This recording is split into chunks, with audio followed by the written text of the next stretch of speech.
오늘은 한국교회가 이단 경계주일로 지키고 있습니다. 우리가 경계해야 합니다. 만약 그들의 꾀임에 넘어가면 내 인생도 망가지고 내 영혼도 망가지는 것입니다. 나 자신뿐만 아니라 내 가족도, 내 가족까지 고통을 당하게 됩니다. 우리가 TV 통해서 많이 보게 되지 않습니까? 이단에 빠져서 청년들이 그저 가장 중요한 시기에 집 나가서 들어오지도 않고, 그러니 그 가족들 얼마나 큰 고통이겠습니까? 제가 여러 번 말씀드렸는데 이상하다 싶으면 이상한 거예요. 여러분, 우리가 흔히 말하는 신천지, JMS, 하나님의 교회, 이런 교회들에 대해서는 이단이다 이런 인식이 있잖아요. 그런데 그렇지 않고 대한예수교 장로회, 또 보수 정통교회 이 간판을 내걸고도 이상하다 싶은 교회들이 있어요. 여러분 잘 구별해서 참 그러한 꾀임들에 넘어가지 않게 되기를 바랍니다. 이상한 곳에 기웃거리지 말고 본 교회 주일 성수 잘하고 날마다 말씀과 동행하시기를 바랍니다. 매일 큐티하는 거예요. 그러면서 범사에 매사에 하나님 말씀에 순종하고 하나님 의식하며 하나님 의지하며 살면 됩니다. 그러면 하나님께서 여러 위험에서도 건져주시고 또 막아주시고 깨닫게도 해주시고 길을 열어주시고 그런 은혜가 있을 줄 믿습니다. 한 분도 이단의 미혹에 넘어가는 그런 어리석음이 없기를 바랍니다. 여러분, 젊어지는 샘물 또는 이상한 샘물이라는 제목으로 나오는 한국의 대표적인 한국 전래 동화가 있습니다. 어느 산골 마을에 마음씨 착한 노 부부가 산에 살면서 나무를 캐거나 나무를 하면서 근근히 살아가고 있었습니다. 그러던 어느 날 할아버지가 나무를 하고 잠시 쉬며 땀을 식히던 중에 우연히 작은 샘물이 솟아오르는 것을 보게 됩니다. 마치 목이 말라서 그 샘물을 마시고 다시 나무를 하려는 순간 할아버지는 갑자기 힘이 솟고 나무를 하는데 전혀 힘들지 않는 것을 느끼게 되었습니다. 그래서 샘물에 자신의 얼굴을 비춰보니 글쎄 놀랍게 젊은 청년이 비춰지는 거예요. 여러분, 이 할아버지는 그 샘물이 젊음의 샘이라는 것을 알게 되고 서둘러 집으로 돌아갑니다. 집으로 돌아가니 할머니가 깜짝 놀란 거죠. 할아버지가 웬 젊은 청년이 돼서 돌아오니? 그래서 할아버지께 물었습니다. 그래서 할아버지는 나무를 하다 우연하게 샘물을 마시게 되었는데 마시고 보니 자신이 이렇게 젊어졌다라는 이야기를 해 주었습니다. 할머니는 놀라워했고 다음 날 남편과 함께 남편이 발견한 샘으로 가서 그 샘물을 마셨습니다. 그러자 할머니도 젊은 처녀가 되었습니다.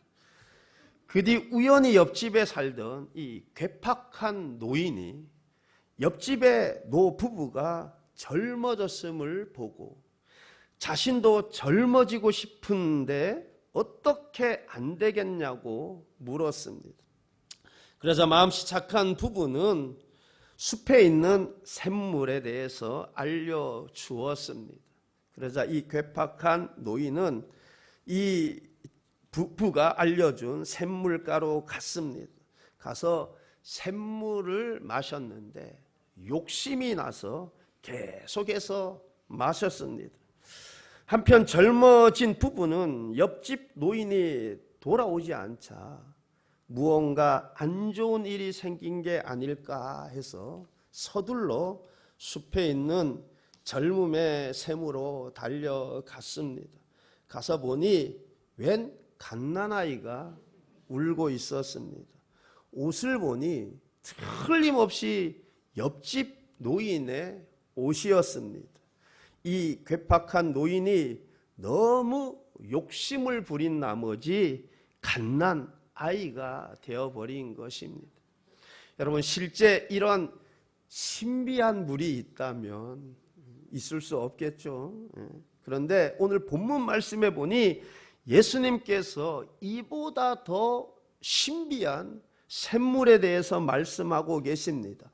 영원히 목마르지 아니하는 샘물. 대체 이런 샘물이 있나?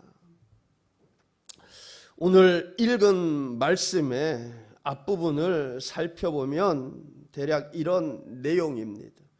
예수님께서 제자를 삼고 세례를 베푼 것이 요한보다 더 많다라는 사실이 바리새인들의 귀에 들어갔다라는 사실을 예수님이 알으셨습니다. 물론 예수님께서 친히 세례를 베푸신 것이 아니라 제자들이 베푸셨죠. 여러분, 만약 예수님이 친히 세례를 베푸셨다면, 여러분, 그 이후에 예수님이 죽으시고 이제 부활하시고 승천하셨죠. 그러면 예수님으로부터 친히 세례를 받은 사람들 얼마나 교만해질 가능성이 많았겠습니까? 그죠? 나는 예수님에게 세례받은 자들이 되고 바울파, 무스파 구별한다. 이건 뭐 구별 정도가 아니죠. 나는 얼마나 교만해질 가능성이 높았겠습니까? 또 예수님이 친히 세례를 베푸신 것이 아니라 제자들이 베푼 것을 통해서 우리는 무엇을 깨닫게 됩니까? 성례 효력이 집례자 손에 달려있지 않음을 우리는 깨달을 수 있습니다. 즉 성례 효력은 집례자가 아니라 나에게 달려있다라는 사실입니다. 여러분, 고린도전서 11장 27절로 28절 말씀을 보게 되면, 그러므로 누구든지 주의 떡이나 잔을 합당하지 않게 먹고 마시는 자는 주의 몸과 피에 대하여 죄를 짓는 것이니라. 사람이 자기를 살피고 그 후에야 이 떡을 먹고 이 잔을 마실지니. 사람이 자기를 살피고 그 후에야. 이처럼 성례 효력은 집례자가 아니라 내가 중요한 것입니다. 성례에 참여하는 내가 어떤 사람인가가 중요한 것입니다.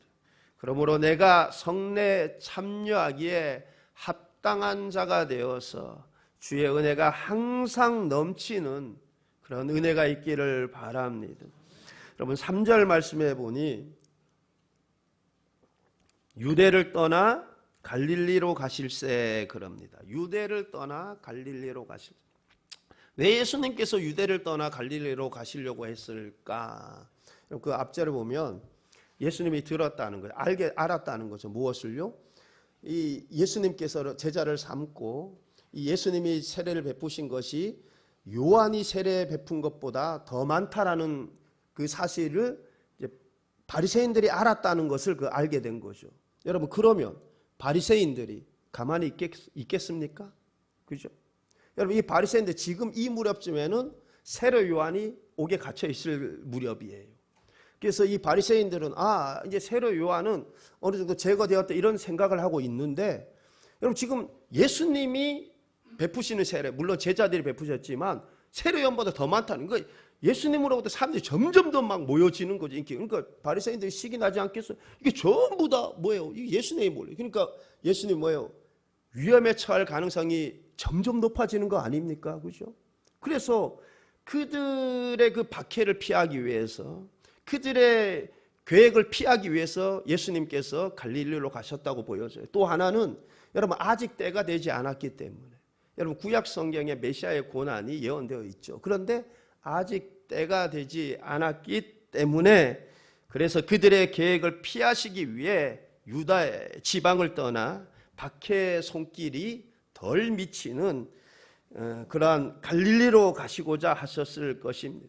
여러분, 그런 이유 외에도 여러 가지 이유로 예수님께서 갈릴리에서 하시고자 하는 그 일들로 인해서 그렇게 유대를 떠나 갈릴리로 가셨을 것이라 보여집니다.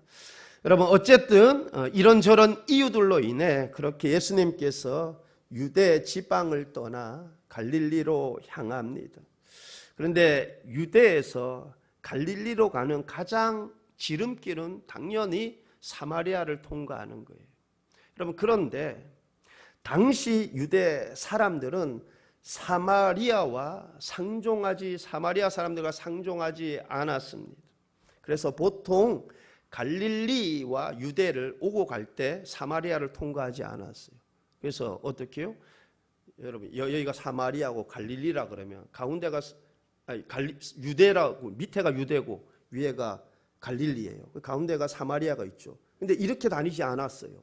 여기 상종을 하지 않았거든요. 원수지간이어서. 그래서 어떻게 요단강을 건너서 삥 둘러서 크게 이렇게 다는 거예요. 갈릴리에서 올 때 보면 요단강을 건너 이런 구절들을 많이 읽게 되잖아요. 그죠? 그러니까 유대 사람들이 갈릴리와 이 유대 지방을 오고 갈 때는 사마리아를 통과하지 않고 어떻게 해요? 이 강을 건너서 이렇게 삥 크게 이렇게 둘러 다녔어요. 근데 오늘 말씀해 보니까 사마리아를 통과하시는 것을 보게 됩니다. 여러분, 거기에는 그럴 만한 이유와 목적이 있었겠죠. 그렇게 사마리아를 통과하는 중에 수가라 하는 동네에 이릅니다. 여러분, 수가라고 하는 동네는 아마 구약 성경에 나오는 그 세겜이라는 지역이 아닐까 그렇게 추측을 해요. 아니, 이름이 다른데 이름 얼마든지 다를 수 있죠. 뭐. 여러분, 제가 태어날 때는 삼척군이었어요. 근데 제가 태어나고 한참 지나서 동해시가 된 겁니다. 동해시라는 명칭 자체가 없었어요. 근데 그 동해시라는 명칭이 생긴 거죠. 그게 동해 시민이 된 거예요. 여러분, 그리고 이 풍화작용으로 인해서 지형이 얼마든지 바뀔 수 있거든. 보통 지명을 할 때 뭐예요? 어떤 특색을 하죠. 돌이 많다 그러면 거기에 뭐 소나무가 많다 그러면, 그죠? 아니 뭐 지형이 어떻게 생겼다고, 풍화작용에서 지형도 얼마든지 바뀔 수 있거든. 그러니까 뭐예요? 지명도 얼마든지, 지형이 바뀜으로 해서 지명도 뭐 얼마든지 바뀌어질 수 있다고 보여져요. 그래서 많은 학자들이 이 수가라는 성이 구약 성경에 나오는 세겜이 아닐까 그런 추측을 합니다. 여러분, 어쨌든 거기에 야곱의 운물이 있었는데 예수님께서 길 가시다가 피곤하여 우물 곁에 앉아 계셨습니다. 제가 예수님께서 길 가시다 피곤하여 우물 곁에 앉아 계셨다라는 이 말씀을 읽는데 이런 생각이 들었습니다. 제가 이번에 필리핀 갔다 오면서 늦은 밤 비행기 탔잖아요. 새벽에 떨어져가지고 새벽에 한국 도착해가지고, 근데 그 비행기가 밤에 타고 오니까 편하지 않죠. 잠자리가 불편하니까, 그죠? 그러니까 한 이틀 동안 몸이 굉장히 뻑적지근한, 지금은 괜찮은데 굉장히 뻑적지근한 거예요. 그런데 오늘 말씀해 보니까 예수님은 여러분 어떻게 갔어요? 비행기 타고 간 거, 거기에 비하면 엄청 편하게 간 거예요, 그죠? 비행기 탄 것도 아니고 자동차 탄 것도 아니고 그 당시 때 교통수단 뭐예요? 마차나 말을 탄 것도 아니고 걸어서 가셨대. 그것도 떼양볕에.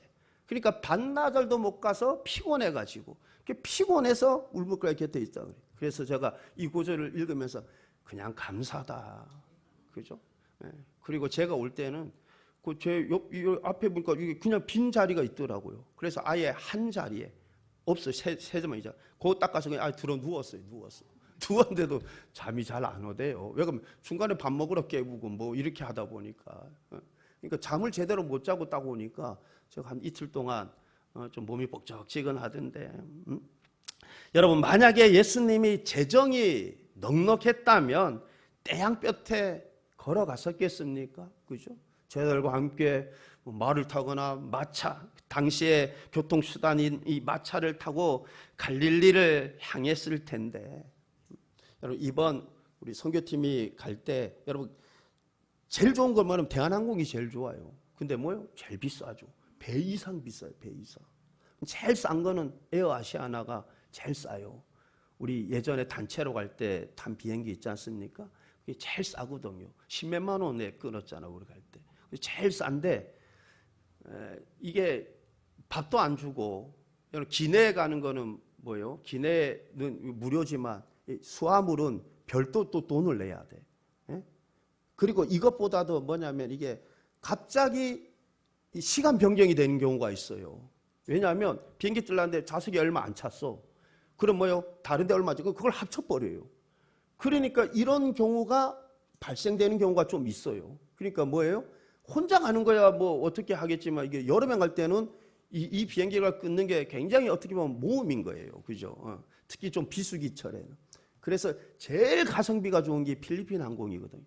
필리핀 항공 딱 끊었는데 세상에 연락 왔는데 비행기가 뭐예요? 시간이 변경됐다. 저도 깜짝 놀랐죠. 왜냐하면 저 처음 들어봤거든.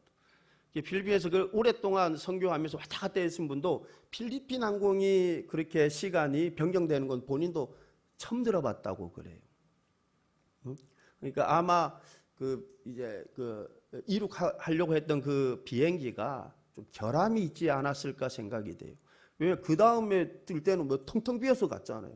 우리 이따가 동영상 보겠지만 자리가 거의 다 비었어. 그러니까 엄청나게 손해 본 거거든요. 그죠? 아마 그 결함 때문에 그러지 않았을까 뭐 그런 생각이 듭니다. 여러분 어쨌든 이래도 감사, 저래도 감사해요. 그죠? 왜냐면 그거 탔다가 잘못되면 못할 뻔했어요. 그죠? 여러분 그렇게 예수님께서 길 가시다가 피곤하여 우물 곁에 앉으셨는데 제자들은 먹을 것을 사러 동네에 들어갔다 합니다. 여러분 그런데 때가 6시쯤에 지금 시간으로 환산하면 12시, 정오 12시입니다. 정오 12시쯤에 사마리아 한 여인이 물을 기르러 왔습니다. 그래서 7절부터 26절까지가 예수님과 사마리아 여인과의 대화 내용이에요. 여러분 이 사마리아 여인은 얼마나 복받은지 몰라요. 그죠? 왜 그러면 여러분 예수님과 단독으로 그렇게 오랫동안 대화를 나누었잖아요. 그러니까 얼마나 복받은 여인이. 여러분 오늘 우리가 예수님과 이 사마리아 여인이 나눈 대화를 통해서 큰 깨달음과 큰 은혜가 있기를 바랍니다. 여러분 예수님께서 물을 기르러 온 사마리아 여인에게 물을 좀 달라고 하십니다. 그러자 9절 말씀에 보게 되면 사마리아 여자가 이르되 당신은 유대인으로서 어찌하여 사마리아 여자인 나에게 물을 달라 하나이까 하니 이는 유대인이 사마리아인과 상종하지 아니함이로라. 이는 유대인이 사마리아인과 상종하지 아니함이로라. 왜 유대인들이 사마리아인들과 상종하지 않았을까? 역사적인 배경을 볼 필요가 있죠. 여러분 이 남유다, 유다 하면 유다 지파하고 베냐민 지파 이 두 개 지파예요. 유대인 하면 유다 지파하고 베냐민 지파입니다. 이 남유다가 바벨론에 의해서 멸망됐죠. 멸망돼 가지고 그들이 끌려갔어요. 하층민들 좀 놔두고 다 끌려갔어요. 끌려갔는데 바벨론의 한 곳에 머물러서 살았어요. 70년 동안. 그래서 어떻게 해요? 그곳에서 농사 짓고 그들끼리 서로 결혼하고 이래요. 그래 70년 만에 1차, 2차, 3차 귀환을 하죠. 그래서 이 예루살렘 유대 땅에 다시 정착한 거예요. 근데 사마리아는 그 이전에 먼저 멸망을 당했죠. 이 아수르 나라에 의해서 멸망을 당했는데 그때 아수르 왕 역시 뭐냐면 다 포로를 끌고 간 거예요. 하층민들 몇몇 남겨놓고 다 포로를 끌고 가가지고 아수르 여러 지방에 이게 다 흩어졌어요. 그들은 어떻게 된지 알 수도 없습니다. 그리고 끌고 간 그곳에 사마리아에 이 아수르 왕이 사마리아 사람들을 그곳에 이주시켜서 그곳에 정착해서 살게 했어요. 그러니까 여러분 사마리아는 이 10개 지파, 그죠? 북이스라엘의 10개 지파와 10개 지파 하층민들과 그 다음에 아수르에서 와서 그곳에 정착한 이 이방인들이 함께 섞여 산 거죠. 그러면 어떻게 해요? 서로 뭐 결혼도 할 수도 있고 그러지 않았겠습니까? 그러니까 이 사마리아는 신앙적인 면에서나 혈통적인 면에서나 야곱의 후손들이라 이렇게 보기가 적통을 이야기하기가 좀 쉽지 않죠. 뭐 대부분이 이렇게 이주해서 와서 살았잖아요. 그리고 우리가 에스라서나 느헤미야서 보면 그 예루살렘 성전 건축하고 예루살렘 성벽 건축하는 이야기가 나오죠. 거기에 보면 이 사마리아인들이 예루살렘 성전 건축하고 성벽 건축하는데 엄청나게 해방을 합니다. 왜냐하면 그들은 대부분이 뭐예요? 이방인들이잖아요. 그죠? 섞여 있잖아요. 이 이스라엘 전통 야곱의 진정 후손들도 아니잖아요. 그죠? 대부분이 많이 이주해 왔고. 기회만 있을 때마다 이 사마리아 사람들이 유대인들을 괴롭혔거든요. 그러니까 이 유대인들, 사마리아인들을 아주 극단적으로 혐오를 했습니다. 상종하지 않았어요. 근데 지금 옷차림으로 보나 말투로나 보나 틀림없이 유대인인데, 그런데 이 유대인인 예수님께서 사마리아 여인에게 물을 좀 달라고 하는 것입니다. 그러니 사마리아 여인이 이렇게 말을 하고 있는 거예요. 사마리아 여인이 사마리아 여자인 나에게 물을 달라 하나이까? 사마리아 여자인 나에게 물을 달라 하나이까? 이렇게 말한 것입니다. 여러분, 이 사마리아 여인은 예수님을 보고 이상하게 생각을 한 것입니다. 여러분, 그렇습니다. 지금 예수님께서 사마리아 여인에게 이처럼 친절하게 물을 달라 청하는 것, 상상하기 힘든 일입니다. 누가 그러대요? 배고픈 건 참을 수 있어도 배 아픈 건 참을 수 없다고. 그런데 여러분, 이렇듯 이 유대인들 똑같습니다. 이 자부심이 워낙 강하기 때문에 내가 어려움에 처하든 굶어 죽는 한이 있어도 사마리아인들에게 신세 안 진다. 내가 사마리아인들에게 신세 지느니 차라리 어려움에 처하든지 그것을 참는 것이 낫다. 이런 생각을 가지고 있어요. 그런데 유대인인 예수님께서 피곤하셔서 지쳐 있었고 이 사마리아 여인에게 물을 좀 달라 하는 거예요. 그러니까 이 사마리아 여인이 이해하지 못하는 겁니다. 참으로 이상하다 싶은 거예요. 여러분, 이어서 10절 말씀을 보게 되면 예수께서 대답하여 이르시되 너가 만일 하나님의 선물과 또 내게 물을 좀 달라 하는 이가 누구인 줄 알았더라면 내가 그에게 구하였을 것이요 그가 생수를 내게 주었으리라. 그가 생수를 내게 주었으리라. 그러면서 이어서 13절, 14절에서 예수님께서 이렇게 말씀합니다. 예수께서 대답하여 이르시되 이 물을 마시는 자마다, 이 야곱의 물을 말한 그 우물, 이 물을 마시는 자마다 다시 목마르려니와 내가 주는 물을 마시는 자는 영원히 목마르지 아니하리니 내가 주는 물은 그 속에서 영생하도록 솟아나는 샘물이 되리라. 예수님께서 이 물을 마시는 자마다, 이 우물을 마시는 자마다 다시 목마르려니와 내가 주는 물을 마시는 자는 영원히 목마르지 아니하리라 말씀합니다. 여러분, 오늘 본문의 말씀에서, 오늘 본문에서 말씀하고 있는 물이 크게 두 가지가 있죠. 하나는 우물이고 하나는 예수님이 주시는 물입니다. 여러분, 그런데 이 우물하고 예수님이 주시는 물하고 차이점이 무엇입니까? 우물은 마시면 다시 목마릅니다. 그러나 예수님이 주시는 물은 영원히 목마르지 아니하리니 그럽니다.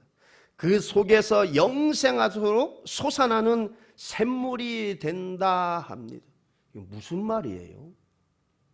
지금 이 사마리아 여인도 지금 예수님이 주신 물이 이게 무슨 물인지, 무엇을 의미하는지 전혀 이해하지 못합니다. 전혀 알지 못합니다. 그래서 엉뚱한 대답만 계속합니다. 여러분, 홍수 때 정작 마실 물이 없다라는 속담이 있죠.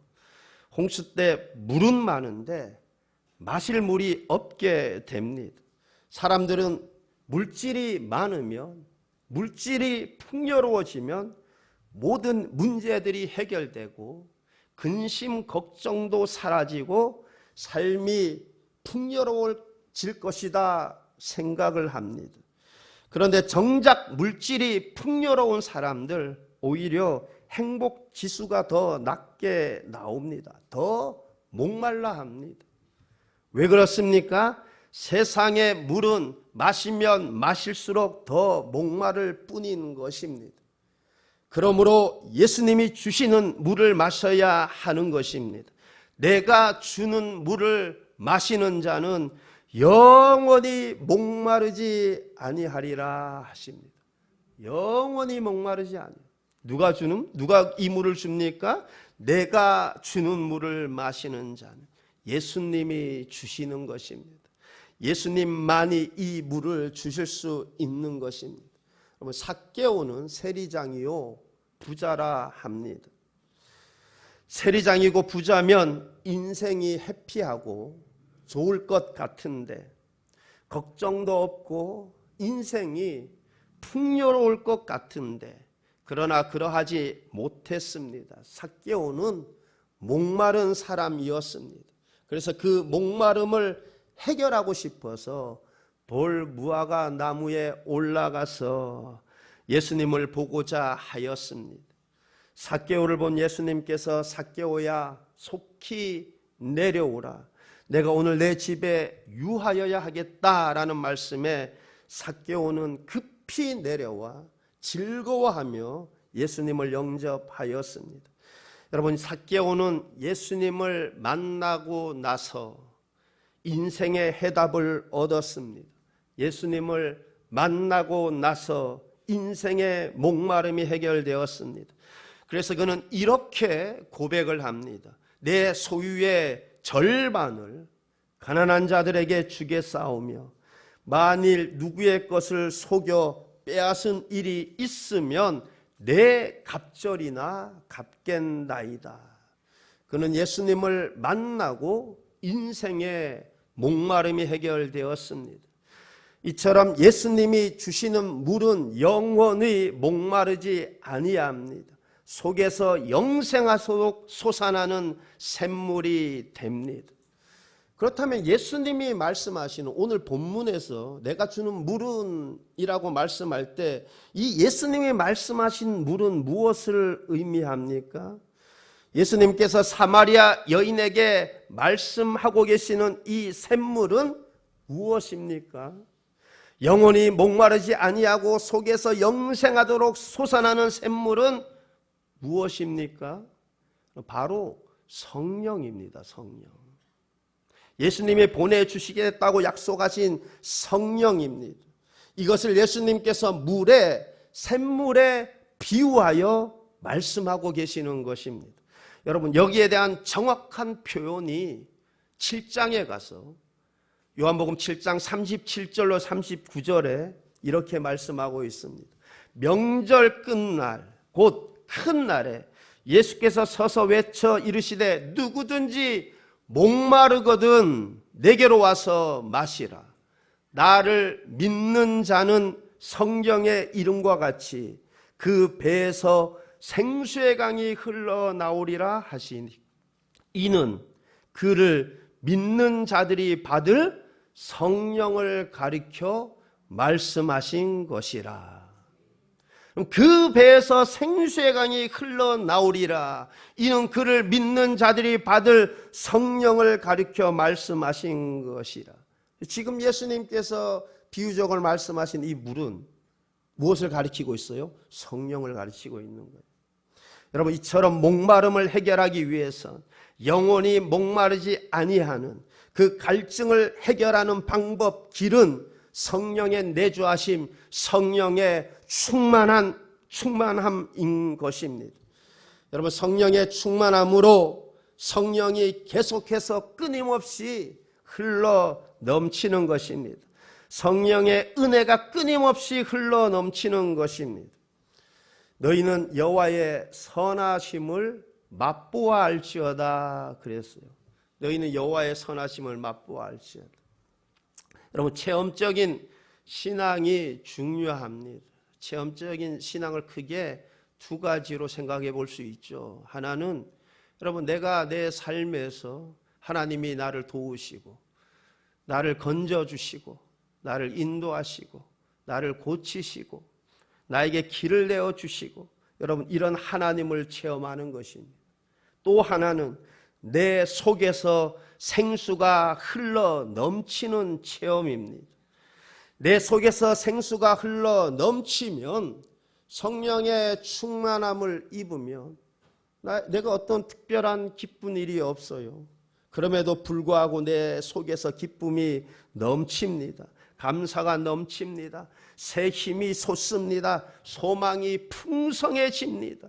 성령의 은혜가 흘러 넘칩니다. 내 심령 깊은 곳에서 역사하시는 이 성령을 체험하게 되는 것입니다. 여러분, 이렇게 여호와의 선하심을 맛보아 아는 체험이 있기를 바랍니다. 만약 성령이 내 안에 내주하여 흘러 넘치지 않는다면 이 세상에서 늘 목마름 가운데 살아갈 수밖에 없습니다. 그 무엇으로도 그것을 채울 수 없습니다. 그러나 성령이 내주하여 흘러 넘치는 사람은 목마름이 없습니다. 인생이 행복합니다. 인생이 그리스도 안에서 번성하고 열매 맺는 인생이 되는 것입니다. 그러므로 우리의 참 생수가 되시는 성령으로 충만하시기를 바랍니다. 성령을 갈망하시기를 바랍니다. 성령이 내 안에서 근심하는 일이 없도록 순종하시기를 바랍니다. 여러분, 이 목마름, 이 갈증의 해결은 뭐예요? 성령님 외에는 없는 거예요. 여러분, 성령이 내 안에 내주하셔서, 그죠? 내 배에서 생수가 흘러 넘친다. 성령의 이 충만함으로 뭐예요? 내가 어떤 상황 속에서도 하나님을 찬송하게 되고 기쁨이 넘치고 감사하고. 여러분, 그럼 내 속에서 이 성령이, 예수 믿는 사람은 성령이 내 속에 내주하고 계시는 줄 믿습니다. 그런데 여러분, 이것을 내가 신앙적으로 어떻게 체험하는 건 각자 다를 수 있어요. 신앙의 정도에 따라. 여러분, 첫째 뭐예요? 성령 근심하게 하지 말아야지. 성령의 인도하심을 내가 순종하는 거예요. 하나님 뜻에 순종하는 거예요. 그럼 뭐예요? 내 속에서 성령이 흘러 넘치게 되는 줄 믿습니다. 내 배에서 계속 흘러 넘치는 거예요. 그래서 내가 어떠한 상황 속에서도 여러분, 내가 뭐예요? 근심하지 않는 거예요. 염려하지 않는 거예요. 목마름이 없는 거예요. 해결되는 것입니다. 여러분, 삶 가운데 성령의 충만함이 넘치시기를 바랍니다. 그러기 위해서는 성령의 충만함을 갈망하고, 또 뭐예요? 성령이 근심하는 일이 없도록 내가 늘 성령에 순종하고 하나님 뜻에 순종하고, 그럼 내 속에 성령이 흘러 넘치게 되는 줄 믿습니다. 그럼 내 기쁨이, 내 감사가, 내 찬양이 흘러 넘치는, 인생의 목마름도 다 해결되는 거예요. 여러분, 그러한 은혜가 있기를 우리 주님의 이름으로 축원합니다. 기도하시겠습니다. 좋으신 하나님 아버지, 우리 인생의 목마름은 그 무엇으로도 충족할 수 없고 해결되지 못함을 깨닫게 됩니다. 내가 주는 물은, 즉 우리 주님께서 보내신 이 성령으로, 성령의 충만함으로 내 모든 갈증이 해결되고 내 모든 문제들이 해결되고 내 목마름이 해결되는 줄 믿습니다. 하나님, 내 평생에 성령을 갈망하고 성령의 충만함을 갈망하는 인생 되게 하옵소서. 그래서 내가 성령님과 동행함으로 인해서 하나님, 이 땅에서 내 삶이 성령 안에서 기쁨과 감사와 즐거움이 넘치는 그런 열매 맺는 신앙 될 수 있도록 주님 인도하여 주옵소서. 감사드리며 예수님 이름으로 기도하옵나이다. 아멘.